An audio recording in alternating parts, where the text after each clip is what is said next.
Let's talk about questioning or koan practice. How does one use questioning and integrate that into meditation? What's the usefulness of it? How does one do it?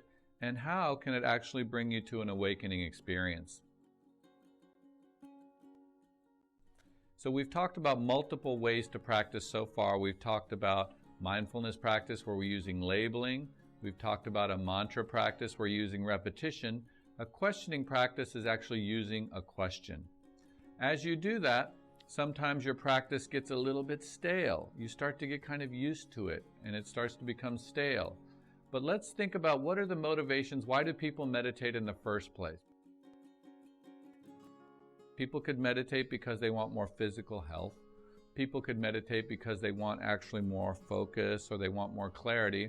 But what about meditating to actually wake up to who you really are and to actually start to abide in this potential of who you are? What about meditating to find out the answers to life and death?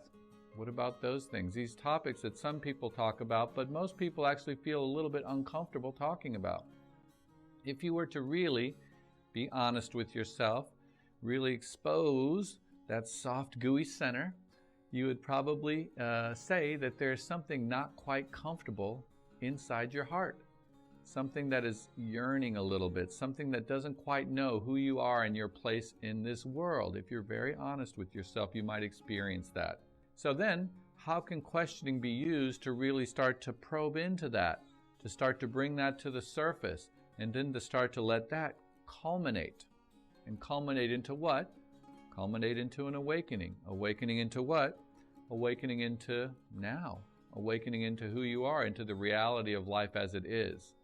So when we're meditating, let's talk about how we can use questioning in each of the different kinds of meditation we've talked about so far, and then we'll talk about using questioning only.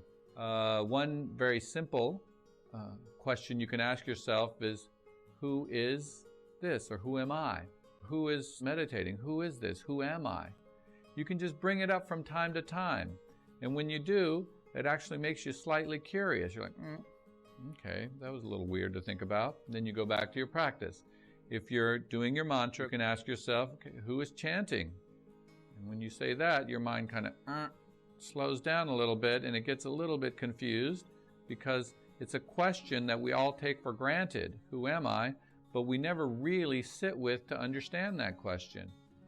So let's take that question and let's start to look back on it a little bit. If you were to ask yourself, who am I? Let's be serious and let's see what would that experience be like for you. You can try it. So when people say, who am I? What happens is their identifications come out, right?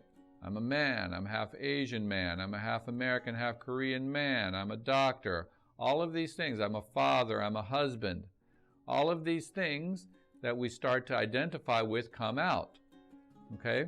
But if you add all of those things up, does that make you, the totality of who you are? And you say, well, not just that. It's also my body, my DNA, also all of the memories that I've had in my life and all the experiences, all of that up.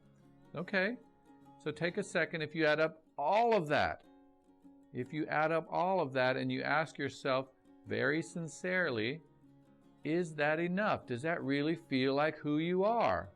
Does that fill the void that's in your heart? Well, I would say it probably doesn't. Okay, you're going to have to experience that for yourself. You have to go through this unpacking where all this identification gets looked at. I'm not saying it's true or false, right or wrong. That's up to you. I don't care about your beliefs. What we care about is helping you basically do three basic things: heal, wake up, and abide in awakening. So as you're questioning, who am I? The mind starts to become a little bit more confused. Okay, when it starts to be more confused, it starts to stop taking things for granted. So we say that in an expert's mind, there are very few options. In a beginner's mind, there are many.